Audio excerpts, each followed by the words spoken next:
In the words of Ramez Naam, who is an American professional technologist and science fiction writer, he said, and I quote, "We've seen over time that countries that have the best economic growth are those that have good governance, and good governance comes from freedom of communication, it comes from ending corruption, it comes from a populace that can go online and say, this politician is corrupt, this administrator or this public official is corrupt.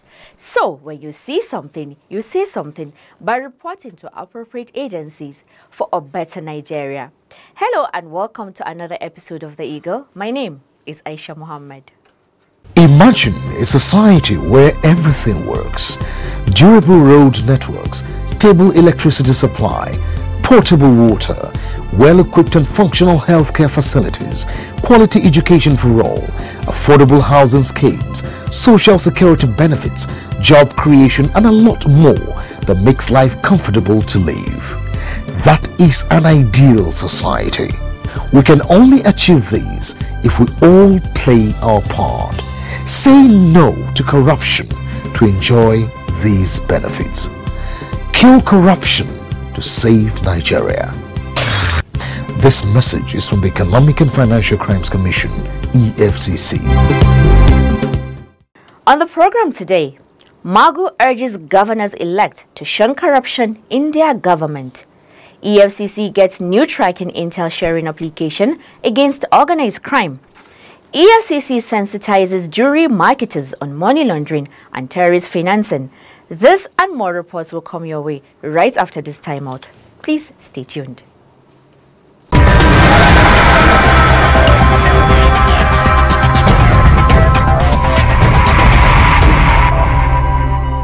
Acting Chairman of the Economic and Financial Crimes Commission EFCC, Ibrahim Mustafa Magu, has tasked incoming and returning governors on the need to shun corruption for better governance. Magu gave this charge at the induction ceremony for the governors-elect and their returning colleagues at the State House, Abuja.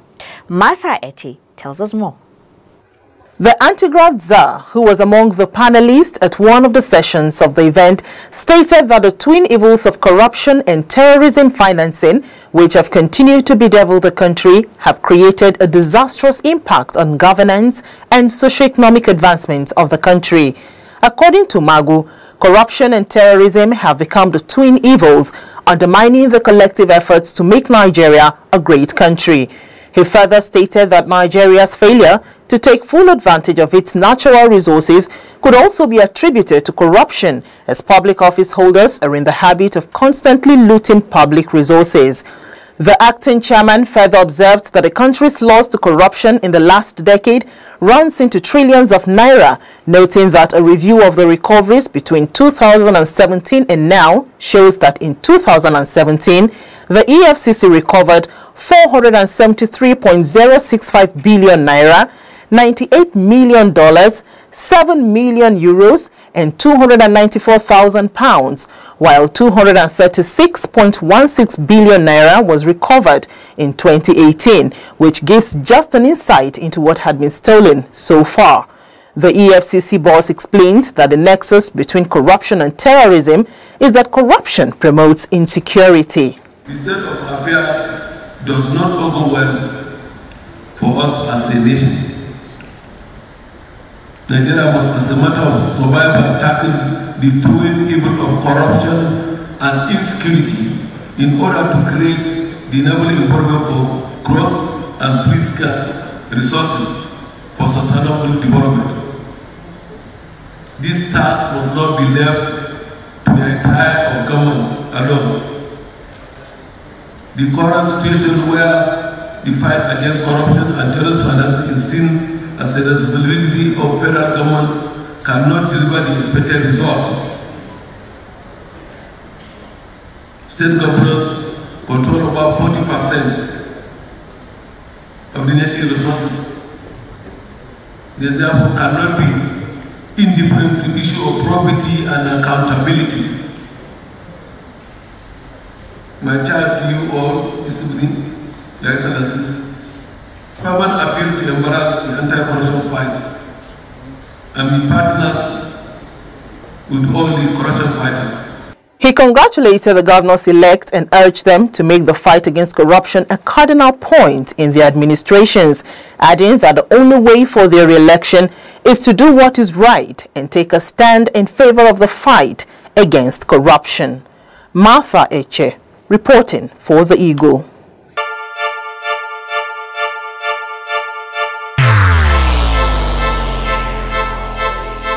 Corruption is dishonesty and illegal behavior by people in positions of trust. A public office is a public trust. Do not abuse positions of trust for private gains. Stay away from corruption. Nigeria is a great nation, and it is our responsibility to make the country greater. If you notice any act of corruption, please report to the EFCC via info@efccnigeria.org or call 09 904 4751 or 09 904 4752. You can also call 09 904 4753. This message is from the Economic and Financial Crimes Commission, EFCC. The International Criminal Police Organization, Interpol, has provided the Economic and Financial Crimes Commission, EFCC, with an application that will enhance intelligence sharing in the tracking of organized crimes such as money laundering and terrorism financing. The application comprises a database to be supervised by the National Central Bureau, NCB, which is an interface between Interpol and national law enforcement agencies of countries through the I-24/7 Gemini Project Global Communication System. The application within the EFCC will be managed by its Information and Communications Technology Department. Martha Eche again tells us more on this. An elated acting chairman of the commission, Ibrahim Magu, witnessed the demonstration of the new application at the commission's headquarters in Jabi, Abuja. Interpol's project officer, Noha Amma, who led the delegation of the global police to the commission, disclosed that the U.S. was funding the project in 4 African countries, namely Nigeria, Niger, Mali, and Libya, in a move that aims to detect and interdict stolen and illicit funds by organized criminals, mainly in the area of terrorism financing. She explains that the project will see to the training of the Commission's operatives on programs that include Interpol policing capabilities and standard operations, adding that the training will commence after the installation of the NCB database. Amma further explained that the NCB plays an integral role and was at the heart of Interpol in terms of information gathering and sharing. According to her, NCB is the cornerstone of the Interpol in liaising with the law enforcement agencies of other countries, especially in terms of cross-border investigation, operations and arrest. The project objective is to detect and interdict organized crimes or criminals, mainly FTFs, especially now within the region, whatever is happening in Libya and else. So it is one of the objectives because it is funded by the US seeking counterterrorism. And the scope of the project starts with the NCB as the cornerstone of the Interpol body, because there are the liaisons between the law enforcement agencies and whatever the agencies in the country and Interpol. And beyond the equipping and modernizing of the NCB, we will do the I-24/7 extension. She added that the NCB serves as a tool for timely dissemination of information, stating that the Interpol will equip the NCB with the necessary equipment to go with I-247 extensions, noting that the I-247 accommodates IT database. Interpol's project officer 2, Christophe Nakobian, also explains that the I-247 platform, as a closed group for law enforcement agencies, is a safer form of connectivity than Yahoo and WhatsApp and gives access to information sharing with optimal level of security. While noting the dangers law enforcement agencies face from hackers, he disclosed that about 10,000 attacks were experienced by hackers per day, but at the moment it is very safe as no hacker has been successful. He further stated that the Interpol receives over 5 billion requests in a year in the database for information. This is the NCB who will manage the rights that will be attributed to different law enforcement agencies to use different type of tools. This is why you signed an MOU, Memorandum of Understanding, between law enforcement agencies as EFCC and the NCB, because this cooperation is between the NCB and law enforcement agencies. Nakobian added that the database will further advance countries' cooperation to the extent that it will allow each organization share information, and the information shared will be strictly owned by the Sharing Commission, which will be at the liberty to decide what kind of information to share, whom to share with, and with which service to render to other law enforcement agencies. Other members of the delegation were an ACP with the Interpol Eliat Naha, Sylvester Uzoefuna Jr., C. Udendi, Emmanuel Handan, Akubo Jerry, and Chuks Nwaubo. Martha Eche, reporting for The Eagle.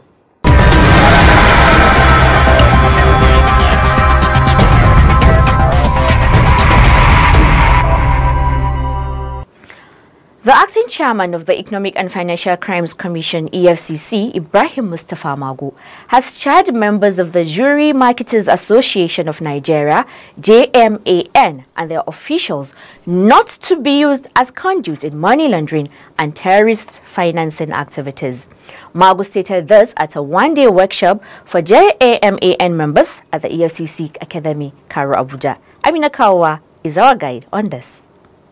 Head Special Control Unit Against Money Laundering, SCOMO, Francis Usaini, who spoke on behalf of the acting chairman, charged the marketers to adhere strictly to the control measures put in place to regulate the jewelry and other sectors in the designated non-financial institutions, DNFIs.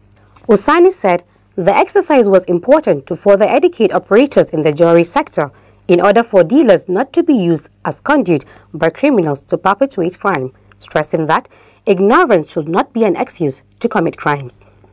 He further disclosed that the workshop was designed to create awareness and improve capacity of operators and stakeholders in the jewelry sector in the area of money laundering and terrorist finance compliance. Head SCOMO said the sensitization workshop operators are expected to put the measures learned in place, while the EFCC will use the information gotten from these measures to combat and rid Nigeria of money laundering and terrorist financing in a lawful and ethical manner. Transparency International ranked Nigeria as 148 corrupt countries out of the 180 countries.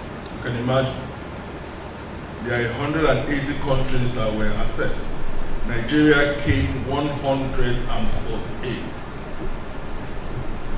So Nigeria is just better than 32 countries in the world that are not corrupt. So we must work diligently and dedicatedly to ensure that we change this perception about Nigeria. Chairman of GMAN, Issa Usman, stated that his association came up with the initiative to partner with the EFCC to be abreast of the existing measures that have been put in place by SCOMO against money laundering and terrorist financing. He said members of the association are law-abiding citizens and do not engage in illegal activities. As such, measures learned from the workshop will be fully implemented by them.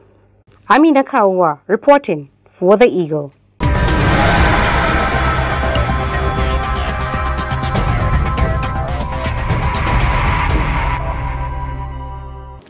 If you're just joining us, the program is still The Eagle, coming to you from the stables of the Economic and Financial Crimes Commission, EFCC.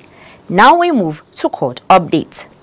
Justice Okun Abang of the Federal High Court Abuja has adjourned hearing in the case of diversion of public funds and money laundering preferred against a former National Publicity Secretary of the People's Democratic Party PDP, Olusemetu, and a former governor of Adamawa State, Murtala Inyako, and 7 others by the Economic and Financial Crimes Commission EFCC following the absence of their counsels A.O. Onsiowu and Kanu Agabi, SAN. Amina Kawa has the details. Metu is standing trial for allegedly receiving 400 million naira from the Office of the National Security Advisor, ONSA, in 2014 to run advocacy campaign for the former president, Goodluck Jonathan, ahead of the 2015 general elections, while Inyaku is standing trial along with his son, Abdul Aziz. Abubakar Aliyu and Zulkiflik Abba on a 37-count charge of criminal conspiracy, stealing, abuse of office, and money laundering to the tune of 29 billion naira. Prosecuting counsel Sylvanus Tahir, in the case involving Metu, informed the court that the matter was slated for continuation of trial and that the prosecution was ready to continue, but that he was in a possession of a letter informing him of the absence of the defense counsel and an application for an adjournment. He said the counsel for the defendant said he was bereaved and has gone for the burial of a family member whose burial rites comes up on the set date. Justice Okan Abang thereafter adjourned Metu's fourth case to May 13, 14 and 15, 2019. In the same vein, the trial of Inyaku, his son Abdulaziz, Abubakar Aliyu, and Zulkiflik Abba, who was standing trial on a 37-count charge of criminal conspiracy, stealing, abuse of office, and money laundering to the tune of 29 billion naira, was also stalled following the absence of Agabi. At the last sitting on April 8, 2019, the 20th prosecution witness, an operative of the EFCC, had concluded his examination by the prosecution counsel, Rotimi Jacobs, SAN, narrating how the defendants allegedly acquired Hillview Estate in Pape, Abuja, and thus concluded his examination in chief. The defense was expected to cross-examine him on April 10, 2019. At the resumed sitting, however, counsel for the first, second, sixth, and seventh defendants, Barth Oga, prayed the court for an adjournment on the ground that lead counsel to the defense, Kanu Agabi SAN, was unavoidably absent to conduct the cross-examination because of an important engagement Agabi had at the University of Calabar, Cross River State. The Agabi's representative, Oga, thereafter sought the leave of court to submit a letter addressed to the court from the lead counsel to the defense, and he served the copies of the letters to the defense and the prosecution counsels, as there were no objections to the application of the defense counsel. But there was a mild drama when Justice Abban threw out the application letter, noting that it is not proper for a letter to be submitted before the court sits, stressing that, in this case, both Aga, leading other counsels and fully robed, announced appearance and want to submit letter to the court, not in this court. Therefore, he should be prepared to cross-examine the witness. You have been called to bar and qualified to appear and handle proceedings. Abang, however, adjourned the matter to May 13, 14, and 15, 2019, noting that Agabi had always been diligent in his handling of the case, and notwithstanding the wrong procedure embarked upon by Aga, the court is still inclined to exercise its discretion. Amina Kawa, reporting for The Eagle. Economic crimes refers to illegal acts committed by an individual or a group of individuals to obtain a financial or professional advantage.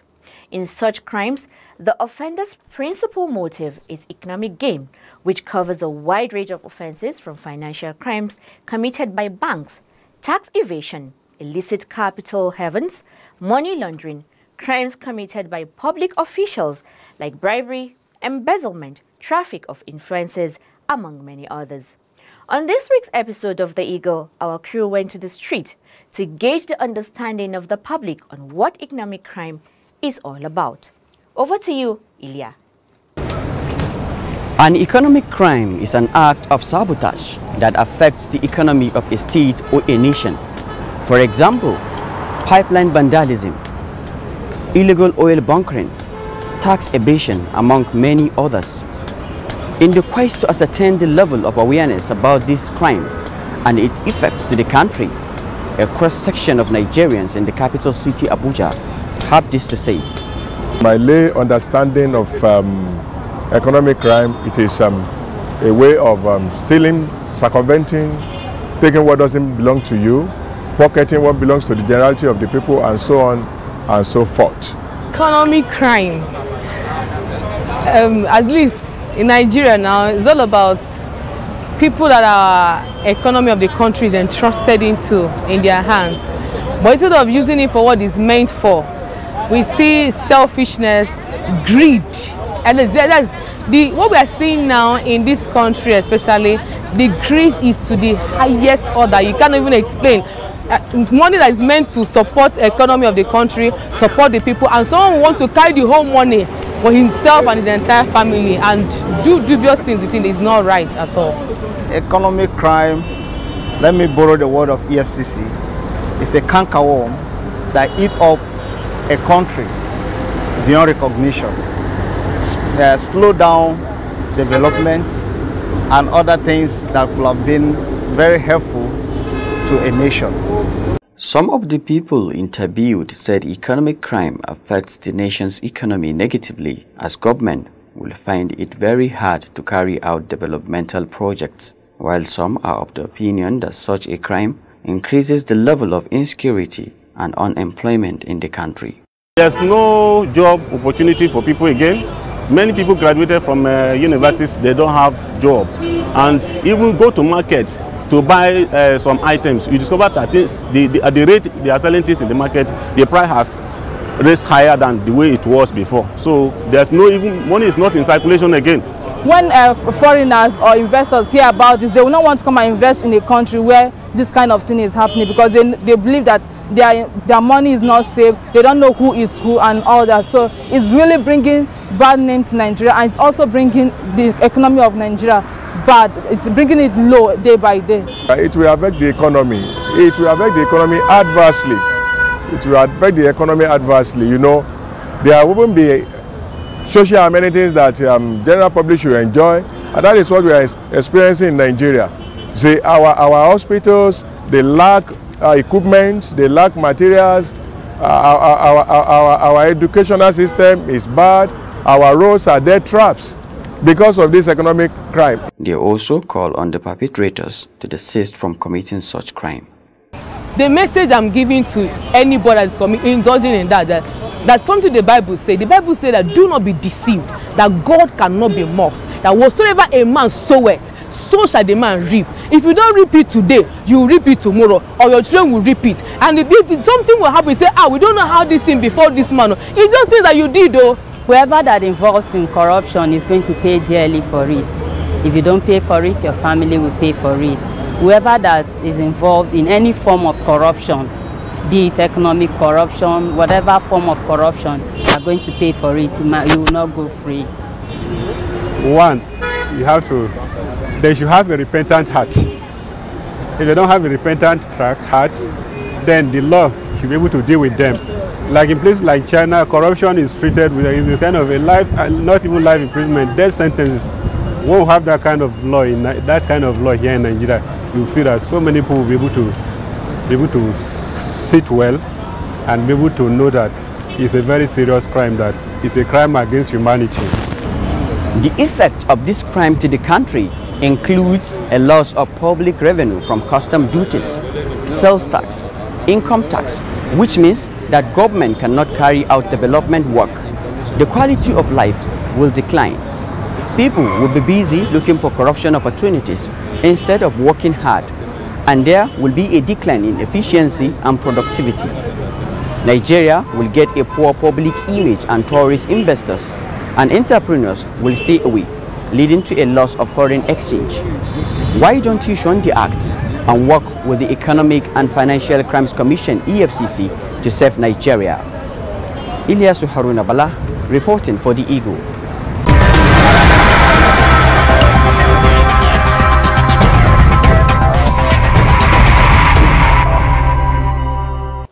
And that's all we can take on today's episode of The Eagle. To be part of this program, you can send your inquiries and suggestions to The Eagle at efccnigeria.org, or search for us on Google Plus at Official EFCC, Official EFCC NG at gmail.com. You can like our page on Facebook.com/Official EFCC, or follow us on Twitter at Official EFCC. And you can visit our Instagram page at Official EFCC.